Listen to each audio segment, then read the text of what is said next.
Dear student, जो आपका अगला टॉपिक है वो है डिफेक्ट। डिफेक्ट्स की अगर बात करें तो यहाँ से 2 या 3 नंबर का क्वेश्चन श्योर बनेगा। इसका मतलब तो डेंसिटी के ऊपर एक न्यूमेरिकल जो कि फर्स्ट चैप्टर जरूर बनता है, और एक डिफेक्ट्स के ऊपर से क्वेश्चन भी जनरली कंसेप्चुअल क्वेश्चन ज्यादा उठते हैं। तो डिफेक्ट्स के ऊपर से क्वेश्चन एक बार देख लीजिएगा। सबसे पहले डिफेक्ट होते क्या है, तो any imperfection arise in a solid is known as defect. कि किसी भी सॉलिड में किसी भी कारण से अगर कोई इंपरफेक्शन अराइज हो जाए तो उस इंपरफेक्शन को किसका नाम दिया जाता है? डिफेक्ट का नाम दिया जा सकता है। कोई अगर आपसे पूछे कि सर इंपरफेक्शन मीन बाय, तो आप ये कहेंगे कि जब किसी ह्यूमन बीइंग की बॉडी के अंदर फिजिकली, मेंटली या सोशली, मैं दोबारा रिपीट कर रहा हूं, किसी ह्यूमन बीइंग के अंदर अगर फिजिकली, मेंटली और सोशली अगर कोई इंपरफेक्शन आ जाता है तो उस इंपरफेक्शन को डिजीज कहते हैं। क्या कहते हैं? डिजीज कहते हैं। तो अगर आपसे कोई पूछे डिजीज मतलब बीमारी क्या होती है, तो आप कहेंगे जिस तरह से ह्यूमन बॉडी के अंदर कोई इंपरफेक्शन आ जाता है तो उसको डिजीज कहते हैं। वैसे अगर किसी सॉलिड के अंदर इंपरफेक्शन आ जाए तो सॉलिड के अंदर इंपरफेक्शन को डिजीज नहीं, किसका नाम दिया जाता है? डिफेक्ट का नाम दिया जाता है। और डिफेक्ट एक्चुअली दो टाइप के होते हैं, एक को क्या बोलते हैं? पॉइंट डिफेक्ट, और एक को क्या बोलते हैं? Line defect. भैया पॉइंट डिफेक्ट की बात करें तो केमिस्ट्री कहती है कि जब अगर किसी कारण से कोई डिफेक्ट एक सिंगल पॉइंट पे अराइज हो जाए, that is known as point defect. अगर कोई डिफेक्ट किसी कारण से एक सिंगल पॉइंट पे अगर आ गया तो उसको क्या कहा जाता है? पॉइंट डिफेक्ट कहा जाता है। लेकिन अगर किसी कारण से कोई डिफेक्ट है वो पूरी किसके अंदर आ गया? लाइन के अंदर आ गया, that is known as line defect. उसको क्या कहा जाता है? लाइन डिफेक्ट कहा जाता है। तो अगर एक पॉइंट पे अगर डिफेक्ट आ जाए दैट इज पॉइंट डिफेक्ट, और अगर एक लाइन के अंदर डिफेक्ट आ जाए that is known as line defect. उसको लाइन डिफेक्ट का नाम दिया जाता है। केमिस्ट्री कहती है कि लाइन डिफेक्ट के बारे में हम जनरली क्या करते हैं? हायर क्लासेस के अंदर स्टडी करते हैं। तो लाइन डिफेक्ट के बारे में आपको अभी स्टडी करना नहीं है, आपको बस पॉइंट डिफेक्ट के ऊपर बात करनी है। और ये बोला जाता है कि जो पॉइंट डिफेक्ट है ना वो दो टाइप का होता है। अब पॉइंट डिफेक्ट किन किन दो टाइप का होता है? तो एक को तो बोलते हैं पॉइंट डिफेक्ट में स्टीचियोमेट्रिक, क्या बोलते हैं? स्टीचियोमेट्रिक पॉइंट डिफेक्ट बोलते हैं। और एक को केमिस्ट्री में क्या बोलते हैं? नॉन स्टीचियोमेट्रिक पॉइंट डिफेक्ट बोलते हैं। तो आपका जो पॉइंट डिफेक्ट है वो दो टाइप का होता है, एक को क्या बोलते हैं? स्टीचियोमेट्रिक, और एक को क्या बोलते हैं? नॉन स्टीचियोमेट्रिक। देखिएगा स्टीचियोमेट्रिक की अगर बात करें तो स्टीचियोमेट्री का मतलब होता है फॉर्मूला। क्या मतलब होता है? फॉर्मूला। और जनरली इसके लिए यूज होता है सेम फॉर्मूला। मतलब अगर किसी कंपाउंड का फॉर्मूला सेम हो डिफेक्ट के बाद में और डिफेक्ट के पहले, तो किसका नाम होगा? स्टीचियोमेट्रिक डिफेक्ट का नाम आएगा। लेकिन अगर किसी सॉलिड के अंदर डिफेक्ट के पहले फॉर्मूला कुछ और था और डिफेक्ट के बाद में फॉर्मूला कुछ और निकल के आए तो उसको केमिस्ट्री में किसका नाम दिया जाता है? नॉन स्टीचियोमेट्रिक डिफेक्ट का नाम दिया जाता है। तो क्या कहेंगे कि डिफेक्ट दो टाइप का होता है, एक को क्या कहा जाता है? स्टीचियोमेट्रिक, एक को क्या कहा जाता है? नॉन स्टीचियोमेट्रिक। स्टीचियोमेट्रिक को आपने क्या बोला कि सर एक ऐसा डिफेक्ट जिसमें डिफेक्ट होने से पहले और डिफेक्ट होने के बाद में अगर फॉर्मूला सेम रहता है तो कहेंगे स्टीचियोमेट्रिक डिफेक्ट। एक ऐसा डिफेक्ट जिसमें डिफेक्ट होने के पहले और बाद में फॉर्मूला अलग अलग रहता है तो उसको क्या नाम दिया जाता है? नॉन स्टीचियोमेट्रिक डिफेक्ट का नाम दिया जाता है। देखिए स्टूडेंट, आपके पास अब स्टीचियोमेट्रिक डिफेक्ट की बात करते हैं। A point defect in which the formula of solid is same before and after the defect. एक ऐसा डिफेक्ट जिसमें क्या होता है? डिफेक्ट होने से पहले और डिफेक्ट होने के बाद में कंपाउंड का फॉर्मूला सेम रहता है, उसको केमिस्ट्री में किसका नाम दिया जाता है? स्टीचियोमेट्रिक डिफेक्ट का नाम दिया जाता है। और स्टीचियोमेट्रिक डिफेक्ट को दो कैटेगरीज के अंदर डिवाइड किया जाता है। एक को केमिस्ट्री में कहते हैं वैकेंसी डिफेक्ट, एक को क्या नाम दिया जाता है? वैकेंसी डिफेक्ट बोलते हैं। और दूसरे डिफेक्ट को हम कहते हैं इंटरस्टिशियल डिफेक्ट। क्या बोलते हैं? इंटरस्टिशियल डिफेक्ट के नाम से जाना जाता है। इसका मतलब आप क्या कहोगे कि भैया आपके पास जो स्टीचियोमेट्रिक डिफेक्ट है वो दो टाइप का होता है, एक को बोलते हैं वैकेंसी और एक को क्या नाम दिया जाता है? इंटरस्टिशियल डिफेक्ट का नाम दिया जाता है। भाई वैकेंसी का मतलब क्या होता है? देखो वैकेंसी का मतलब होता है खाली जगह। इसका मतलब डिफेक्ट के द्वारा अगर कोई जगह खाली हो जाती है that is known as vacancy defect. मतलब कैसे? मान लीजिएगा मेरे पास एक सॉलिड है, वो सॉलिड किससे मिलकर बना हुआ है? ए और बी के एटम से मिलकर बना हुआ है। तो यहां पर ए है, यहां पर बी है, यहां पर ए, यहां पर बी, यहां पर बी, यहां पर ए, यहां पर बी, यहां पर ए। सपोज करो यहां ए के कितने एटम है? काउंट कर लो, 4 एटम है। सर बी के कितने एटम है? काउंट कर लो, 4 एटम है। काटिंग रेशियो कितना आ जाएगा? 1:1। अब यहां पर एक मिनट को देखा जाए तो A1B1 मतलब कंपाउंड ए का फॉर्मूला क्या हो गया? 1। कंपाउंड बी का फॉर्मूला भी क्या हो गया? 1। तो हम कंपाउंड को कहेंगे ये कंपाउंड कौन सा कंपाउंड है? A1B1 टाइप का कंपाउंड है। अब इसमें कोई डिफेक्ट हुआ और डिफेक्ट ऐसा हुआ कि यहां से एक तो ए बाहर निकल गया और डिफेक्ट ऐसा हुआ कि एक बी बाहर निकल गया।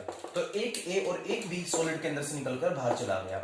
अब केमिस्ट्री कहती है अगर एक ए निकल गया और एक बी निकल गया तो क्या बचा? A B. यहां क्या बचा? बी, खाली जगह, खाली जगह, यहां क्या बच गया? ए बच गया। अब सोच के बताओ कि सॉलिड के अंदर कितने ए बचे? I think 3। सॉलिड के अंदर कितने बी बचे? I think 3। काटिंग रेशियो कितना आएगा? 1:1।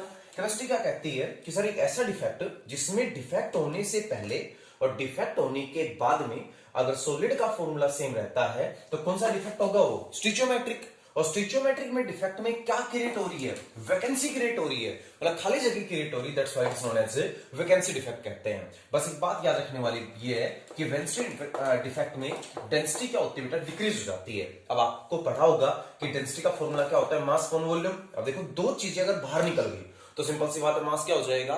डिक्रीज। और मास अगर डिक्रीज तो डेंसिटी क्या होगी? डिक्रीज। तो केमिस्ट्री कहती है कि वैकेंसी डिफेक्ट में डेंसिटी जनरली क्या हो जाती है? डिक्रीज हो जाती है। सेकेंडली आपके पास कौन सा आता है? इंटरस्टिशियल डिफेक्ट आता है। देखिएगा अगर इंटरस्टिशियल डिफेक्ट की बात करें तो आप ये कहेंगे कि मेरे पास सपोज करो यहां पर एक सॉलिड है, उस सॉलिड के अंदर कितने टाइप के एटम है? एक ए, एक बी, एक ए, एक बी, यहां बी, यहां ए, यहां बी, यहां पर ए। ठीक है, आपके पास ये ए बी टाइप के एटम है।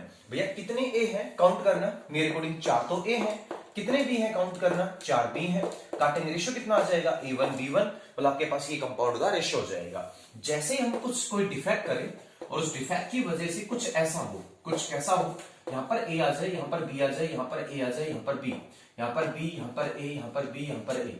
सर कुछ डिफेक्ट और डिफेक्ट की वजह से एक ए तो यहां आ जाए और एक बी यहां आ जाए। तो डिफेक्ट की वजह से एक ए तो यहां आ गया और डिफेक्ट की वजह से एक बी यहां पे आ गया। सोच के बताओ कितने ए हो गए? 5। सोच के बताओ कितने बी हो गए? 5। कटिंग रेशियो कितना आ जाएगा? A1 B1। मतलब डिफेक्ट से पहले भी फॉर्मूला क्या था? A1 B1। डिफेक्ट के बाद में फॉर्मूला क्या है? A1 B1। फॉर्मूले में कोई चेंज नहीं आ रहा तो कौन सा डिफेक्ट होगा? स्टिचियोमेट्रिक डिफेक्ट होगा। लेकिन सोचने वाली बात यह है कि स्टिचियोमेट्रिक में यहां पर कौन सी साइड कवर की जा रही है? देखो इंटरस्टिशियल साइड। अब आप पूछेंगे सर इंटरस्टिशियल क्या होती है? तो केमिस्ट्री ये कहती है जहां पर एटम प्रेजेंट होता है उस जगह क्या बोलते हैं? Lattice site. क्या बोलते हैं? Lattice site. और जो खाली जगह होती है बीच में उसको किसका नाम दिया जाता है? इंटरस्टिशियल साइट का नाम दिया जाता है। तो जो जहां पर एटम रखा होता है उसको बोलते हैं लैटिस साइट। क्या कहते हैं? लैटिस साइट बोलते हैं। और जहां पर एटम रखा होता है खाली जगह होती है बीच में उसको बोलते हैं इंटरस्टिशियल साइट। इस डिफेक्ट में आपका एटम कहां है? ए भी कहां पर आ गया? इंटरस्टिशियल साइट पे।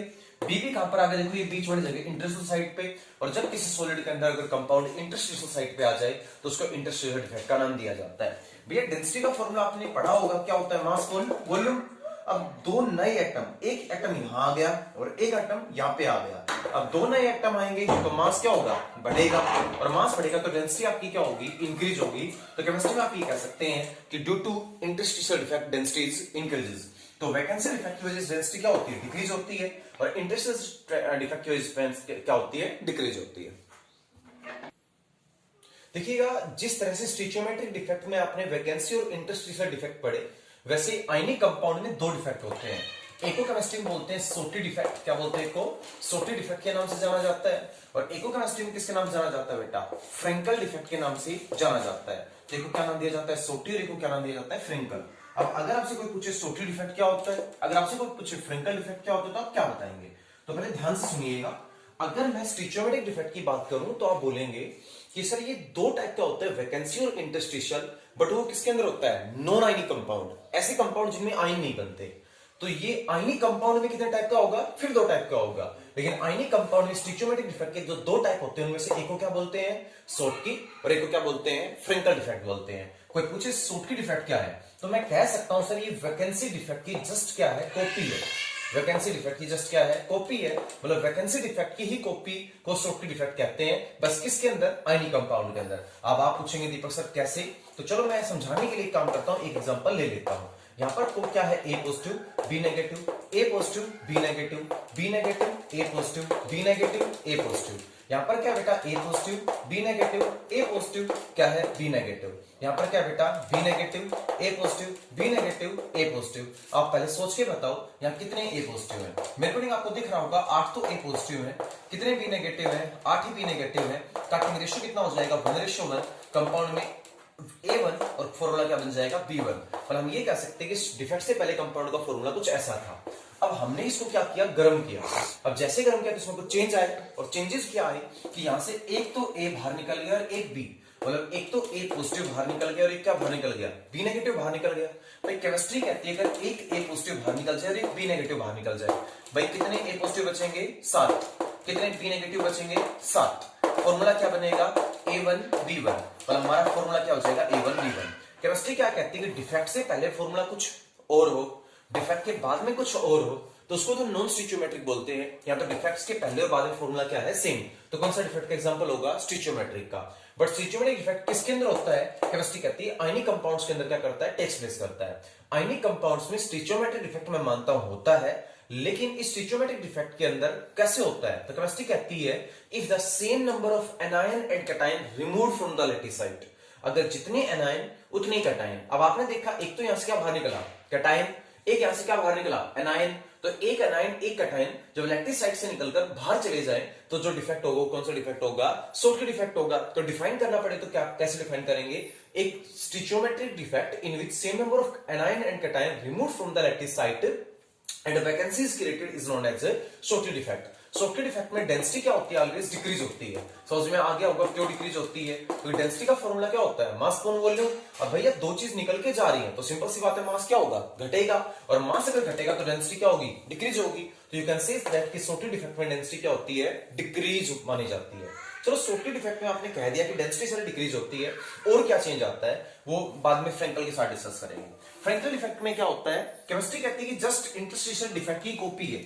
कैसी कॉपी है कि मान लो मेरे पास पहले ही सॉलिड है, पहले जो सॉलिड है उसमें ए तो क्या है पॉजिटिव, बी क्या है नेगेटिव, ए क्या है पॉजिटिव, बी क्या है नेगेटिव, क्या है बी नेगेटिव, क्या है ए पॉजिटिव, क्या है बी नेगेटिव, ए पॉजिटिव। भाई कितने ए पॉजिटिव है 4, कितने बी नेगेटिव है 4, काटिंग रेशियो कितना आएगा 1:1। फॉर्मूला क्या हो जाएगा A1B1। केमिस्ट्री ये कहती है क्या कि सर अगर किसी सॉलिड के अंदर अगर ए बी 1 हो बी बी 1 हो तो कंपाउंड का फॉर्मूला क्या होगा A1B1, ये आपका सॉलिड होगा। लेकिन कुछ ऐसा चेंज आए कि हमारा सॉलिड ऐसा हो जाए। सर यहां पर आप देख रहे होंगे यहां क्या है ए पॉजिटिव, क्या है B negative, A positive B negative, A positive B negative B negative, यहां से एक ए पॉजिटिव निकलकर यहां आ जाए। अब आप देख रहे होंगे कैटायन ना तो पूरी तरह से क्या हुआ है बाहर निकल के गया है, कैटायन सिर्फ कहां हो गया लैक्टिस साइड को छोड़कर सिर्फ कहां पे आ गया इंटरस्टिशियल साइड के ऊपर आ गया।